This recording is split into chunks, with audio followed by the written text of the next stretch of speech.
building on these positives, if they're there, then you've got your foundations, haven't you, to build on something. And as far as tomorrow's concerned, you've also now got a suntan auntie involved too, don't you? Look out for both of them, haven't you? You've got the aunties, so you've got Just come family. back from Portugal. Yeah. You've got a sensible auntie, and you've got a boy, Eddie, who's sensitive enough to relay the sort of hurt that his sister has been endured. He's seen it and twigged it. Her favourite toy was broken. And then Daddy put it down as just a lump of plastic. So he's a very good source of information about the type of damage the sister's And he's incurred. also openly sharing that with his aunt. He's not sort of feeling that he mustn't disclose what's going on. Because actually there's an awful lot of dialogue from Eddie where Auntie just asks a simple question and he just whoosh, all comes out. He's so ready to talk. Yeah. Put communication down, didn't I? Yeah. I thought I did, but I can't see it. No, we Communication spoke about it, didn't we? He's also a positive male role model for the daughter, for the sister. Yeah. So what we've got out of that, we were looking at the risks and the impact and things like that. Then on the flip side, actually looking deeper into it, there is hope there is some positives, and I think this is what the likes of Jenny want to know, because they want to know what they can build on and what they need to focus on with the family. So it's not all about your parenting skills and the abuse and that. There's some real good things to build on. I think if you just say to a client on the phone, they're pulling out, the child is got behaviours at school, that the schoolwork is starting to deteriorate, or at home they're displaying certain behaviours. I tend to say, and I know other people say, have you spoken to your children about what's happening? It doesn't matter what age they are, but if you can talk about things in a child-friendly manner, or if they're drawing, or if they're writing, whatever, recognise that that's what they're doing and talk to them about it. Don't ignore it, because that's when it will manifest itself. Yeah, absolutely. Yeah, great. So some really good positives there for Eddie and Tamara. Some hope. What about Anna and Brad? Or the scenario in general? Let's start with this table. Yeah. What are the strengths? She's got guides. Guides. We got that. We got So, that. And again, she's communicating with the Judy, so she's sharing. Yeah, she's got two close friends, hasn't she? yeah, she's got what, Chris? Two close friends. She's got two friends. Yeah. And she seem actually to be sticking with her, don't they? Yeah. Despite the fact She's that. known us since nursery, she said. Yeah, is that Fatima? She's known since nursery, Yeah. isn't it?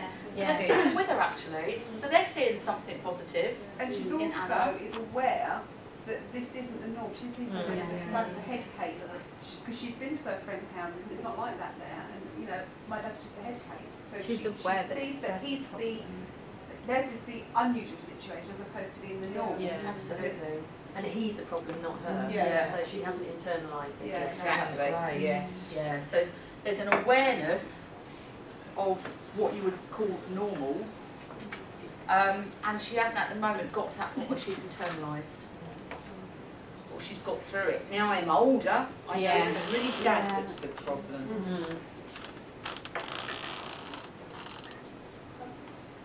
Okay. What about you guys at the back? A lot of what they said, but she can chat to Brad when Brad allows a talk, a dialogue going, that she can talk to him. Okay. So she can kind of also see what's going on in her brother's life. Yeah, she's very aware, isn't Yeah, she? she's really aware. Again, that comes into like awareness of normal. But there is that communication.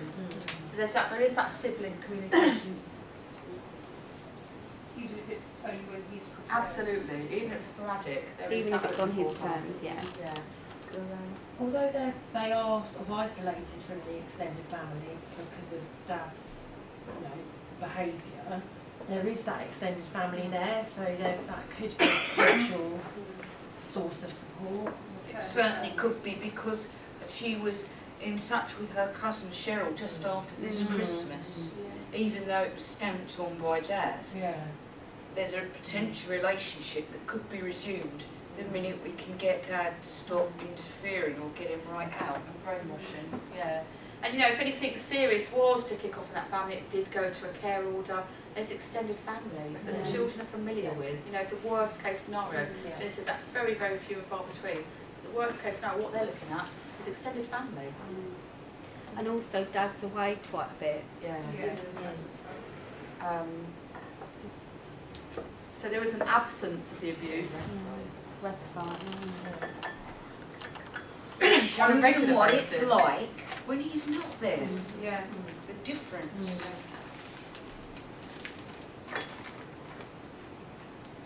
Okay.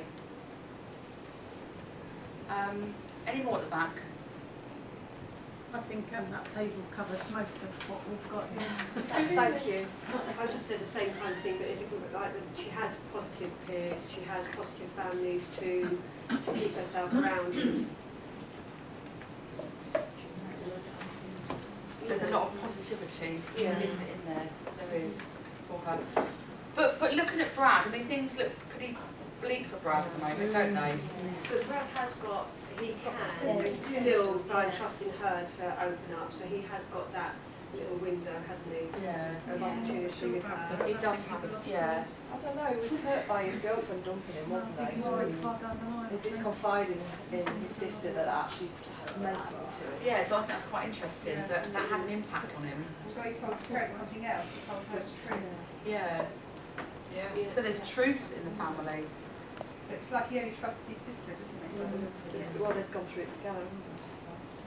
And that he's actually being able to say that he's using alcohol and drugs. He's not saying, oh, I just do it because I like it. He's doing it because it helps him. He's aware of why he's So doing he's it. disclosing, isn't And he? he was able to cry in front of his sister. Yeah. He showed emotion. But again, it had to be a safe situation because him and his sister alone rather than A bit wild. Okay. So when, is there any more from this table? Okay, I think that's really good, because you're reading them case studies, you would think at the beginning that actually there's some real strengths and positives within those family units, but they are. And they're all the ones that can be built on. So I think as part of our, referrals process, I think the form that CAP have got for us to get that information before we can phone them is going to be great for us, because we're going to give them exactly what they want. So do they want the positives on that as well? Yeah, But are they we going do. to know the positives because we haven't spoken to children, or are we going to get a look out from what mum says? We haven't spoken to the children here, we've just read scenarios, haven't we? Really, we've read the scenarios, Yeah. and it's about us saying to mum, what clubs they belong to, have they got any friends? Yeah. That sort of thing. It's about the questions that mum can answer about, give us 24 hours in the life of your child. Do they get out of bed okay? Do they have a regular bedtime? Have they got friends? They've got after school clubs? How are they doing at school? All those I think they're quite non-intrusive questions. They're showing that you're interested actually in the whole, as Kate said, the whole family. Grandparents are a biggie too, if they're grandparents that are So when we're good. looking at obviously changing how we work with our clients, we do our individual safety plan. I know obviously sometimes it's about having a prompt. Could something be added onto, because obviously we've got that housing, finance. Well, this is the work that obviously Kate will be doing along with Karina, and this is all for a later date. And I'm not in a position now, because this isn't a training exercise. This isn't go away now and change your practice, because that's not something that I can implement. That's only something that the management can implement. But as Kate, you could talk about just a couple of minutes on 2020. I think basically, because Karina and I were working with CARDA around doing the children's risk indicator checklist, which came out to you guys to think about what that meant, what it would mean in terms of practice. And that was just a stepping stone really to try and get some kind of screening going, so that we were starting to think about children's needs of our clients. And that's kind of been on hold for the time being, because we are starting to have discussions in our management group around, well actually, does that mean that IDVAs are going to start working with children? Do we initiate CAFs? So it's like a massive question that we've got to answer before we start implementing any kind of screening tools or anything like that. And Trish and I are going to go and see Diana in CARDA and talk about, because they have implemented it somewhere where they've got children's IDVAs on board, which Nat came on board to do ages ago, didn't you? Yeah. And it just wasn't at quite the right time. Yeah.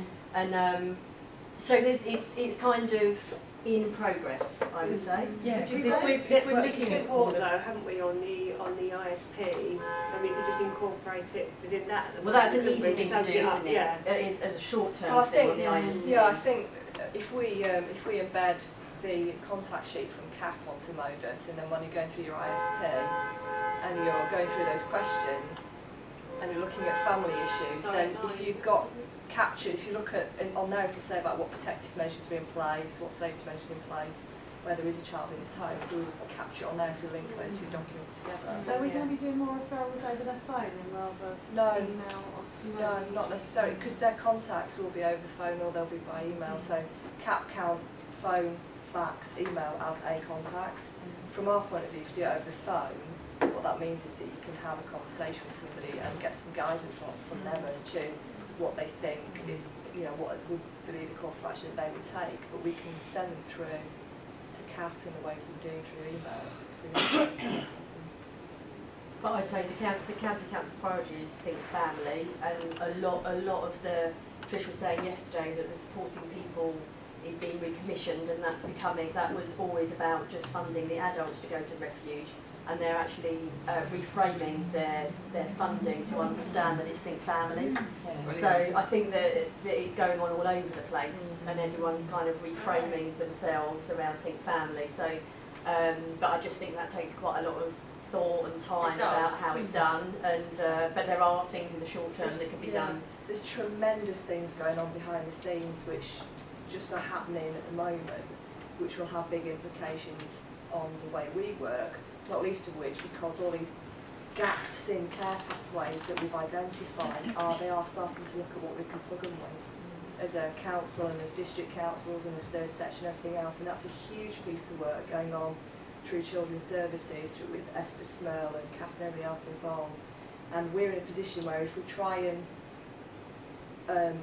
plug some of those gaps ourselves, we're going to be not joined up with them when their plan is fully formulated. So we know there's just colossal things happening at the moment, some of which Anne alluded to when she came to speak.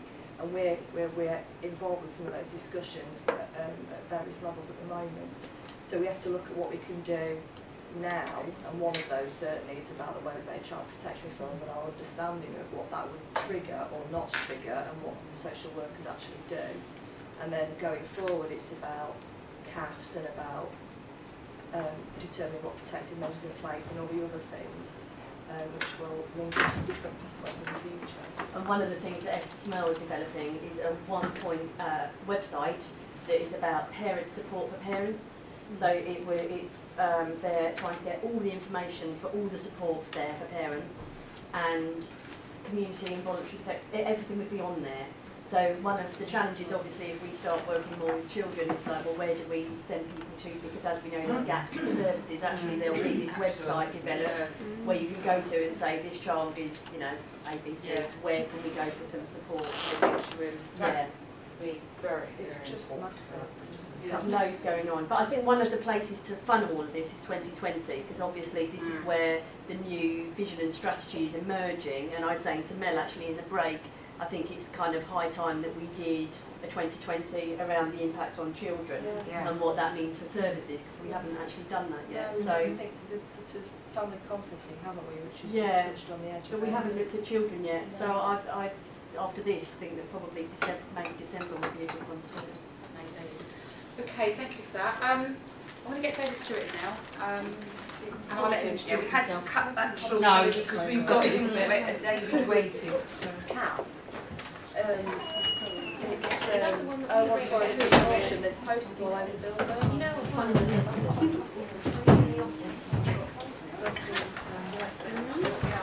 What we do. What we do. Well, do you want to you guys to